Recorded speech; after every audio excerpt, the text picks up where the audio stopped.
One day, without a single warning, a person you love stops calling. Not because they are angry, not because something happened, but because somewhere along the way, talking started to feel like too much trouble. And the terrifying part is this. By the time most people realize they have stopped talking, they have already started disappearing. My name is Danny.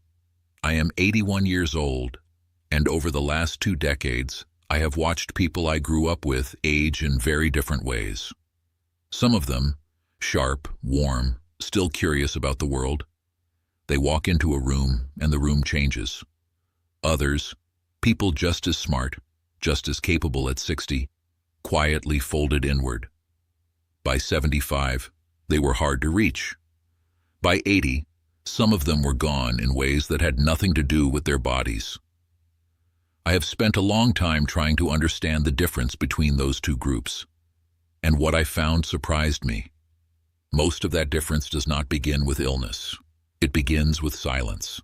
Today, I want to talk about 7 quiet ways that older adults stop talking, and why each one, if left alone, starts to slowly destroy something essential inside them.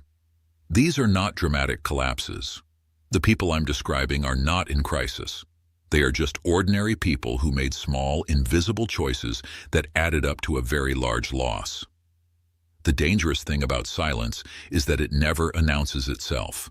It does not arrive like a flood. It arrives the way a slow leak does. One drop at a time, almost invisible, until one morning you wake up and the whole room is quietly underwater. Each of the habits I am going to describe looked harmless in the beginning. That is exactly what made them so hard to stop. So let's begin. Habit 1. People who age well never let weeks pass without a real conversation. I did not understand this for a long time. After my wife passed, I told myself I was fine. I had the television. I had my routines. I had the newspaper every morning with a cup of coffee that was always a little too cold by the time I got to the second section. My neighbor, a woman named Eleanor, sharp as anyone I have ever known, she came by one afternoon and asked me a question I was not ready for. She said, "Danny, who did you last laugh with?"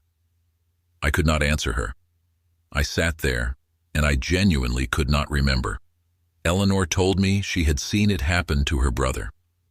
He stopped talking, really talking, and within 2 years, he could not find words the way he used to. His sentences got shorter. His eyes went somewhere far away. Researchers now know that regular conversation is one of the most powerful forms of brain exercise available to older adults. Every real exchange, not just nodding at the cashier but actually speaking your thoughts and listening to another person's, strengthens the neural connections that hold memory, language, and reasoning together. But emotionally, it does something deeper. It tells the brain that you are still here, that you still matter, that the world is still worth engaging with.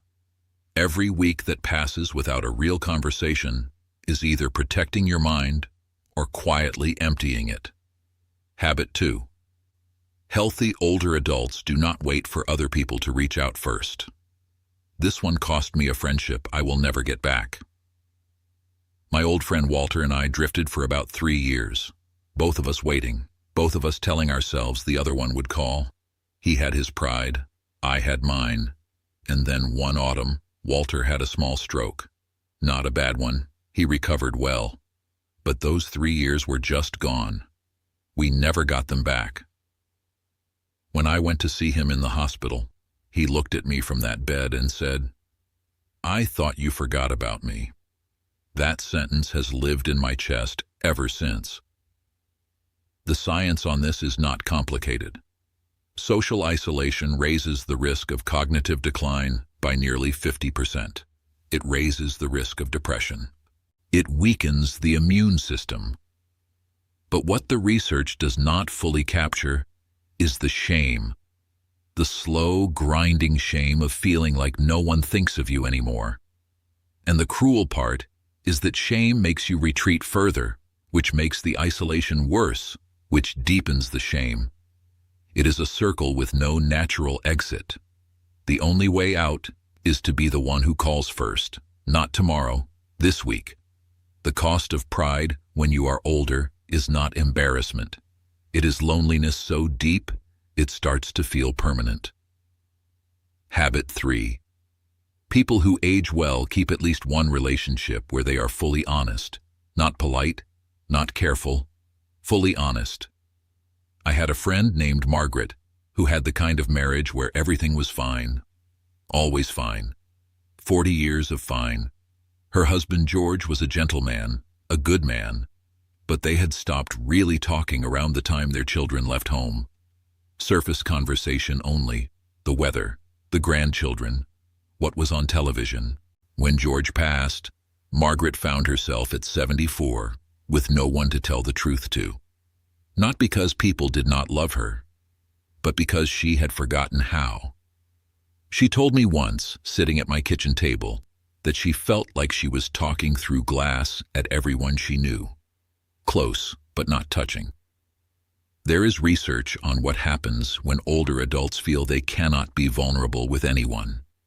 Cortisol, the body's stress chemical, stays elevated. Inflammation increases.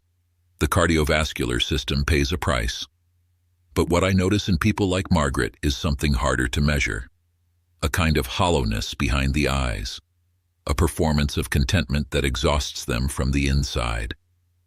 One truly honest relationship, just one, can carry a person through almost anything. The habit of honesty, kept alive even in small ways, is the habit of survival. Habit 4. Healthy older adults do not stop asking questions. This might sound like a small thing. It is not.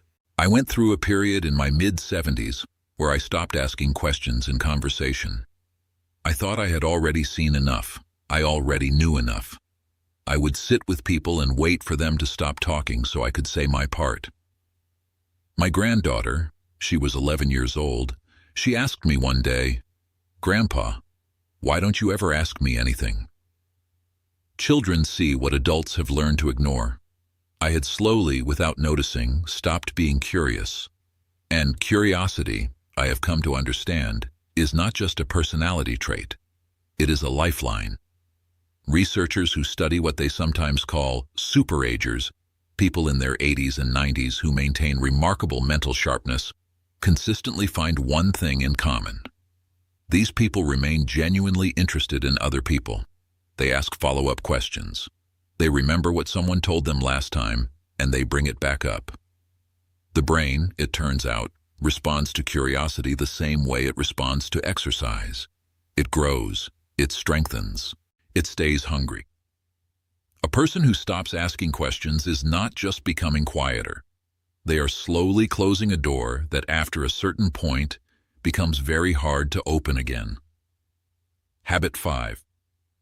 People who age well tell their stories, out loud to real people. Not just in their heads, not just in a journal, out loud to someone who listens. I resisted this for years. Talking about my past felt indulgent. Who wanted to hear an old man's stories? But my daughter sat with me one Sunday and asked me to tell her about my father. And I started talking, and I could not stop. 2 hours went by. She was crying. I was crying, and something opened up in me that had been shut for a very long time. There is research on what psychologists call narrative coherence, the ability to organize your life into a story that makes sense. Older adults who can tell their own story clearly, who can connect the pieces of their lives into something meaningful, show significantly lower rates of depression and anxiety. But what I know from sitting with people at the end of their lives is simpler than that. The stories you never told anyone are the ones that become a weight. The ones you share become a gift. To the person listening, yes, but also, and maybe more powerfully, to yourself. Your stories are not just memories. They are evidence that your life mattered. Do not keep that evidence locked away. Subscribe and turn on notifications, because the next video on this channel may help you or someone you love avoid a kind of slow fading, that most families do not recognize until it has already gone very far. Habit 6. Healthy older adults protect at least one regular social ritual. Not a grand event, a small, consistent ritual. Coffee every Tuesday, a phone call every Sunday morning, a walk with a neighbor 3 times a week. My friend Harold, a man who had been active his whole life, retired at 67 and gradually let every regular plan dissolve. One by one, the standing lunches, the weekly card game, the Saturday calls with his brother, they all fell away. Within 4 years, Harold was describing his days to me in a way that frightened me. "I don't know where the time goes," he said. "One week looks the same as the next." He wasn't sick. He wasn't unhappy exactly. He was just untethered. The structure that regular social rituals provide is not about entertainment. It is about identity. When Harold had his Tuesday lunch, he was the man who had Tuesday lunch. He had somewhere to be, someone expecting him. The research on routine and aging is consistent. Predictable social contact reduces anxiety, improves sleep, and protects cognitive function. But emotionally, it does something the data cannot fully name. It gives you an answer to the question your mind asks every morning. Does anyone know I am here? Protect your rituals the way you protect your health, because they are the same thing. Habit 7. People who age well never stop saying what they actually feel. Not dramatically, not burdening everyone around them, but they do not pretend either. They do not swallow every hard thing and call it dignity. I watched a woman named Rose do this for 20 years. Rose was the kind of woman people described as no trouble at all. She never complained, never asked for anything, never said she was lonely, even though I could see it from across the room. She had mistaken silence for strength, and it cost her. At 79, she had a health scare, nothing fatal but serious enough, and when her children rushed to her side, the first thing she said was, "I don't want to be a bother." She had been practicing those words her whole life. She had become so fluent in disappearing that she had almost convinced herself she did not need to be seen. The body keeps score in ways we do not always choose. Suppressed emotion, year after year of swallowing what you actually feel, is linked to higher rates of cardiovascular disease, weakened immune response, and the particular kind of depression that looks from the outside like contentment. Saying what you feel to at least one person, at least some of the time, is not weakness. It is maintenance. It is the small, ordinary act of keeping yourself alive. Every day you tell the truth about how you feel is a day you are choosing, quietly and firmly, to still be here. We covered 7 quiet habits today. Staying in real conversation, being the one who reaches out first, keeping at least one honest relationship, holding on to curiosity, telling your stories out loud, protecting your regular rituals, and refusing to disappear behind politeness. None of these are dramatic. None of them require money or perfect health or a large family. That is exactly why most people underestimate them, until the silence has already grown too large to ignore. The people I have watched age with grace and warmth and purpose were not the ones who had perfect lives. They were the ones who kept talking, who kept asking, who kept reaching across the distance between themselves and another human being, even when it felt awkward, even when it had been too long, even when they were not sure they would be welcomed. That reaching is not small. It is everything. I'm Danny, and I'll see you in the next video.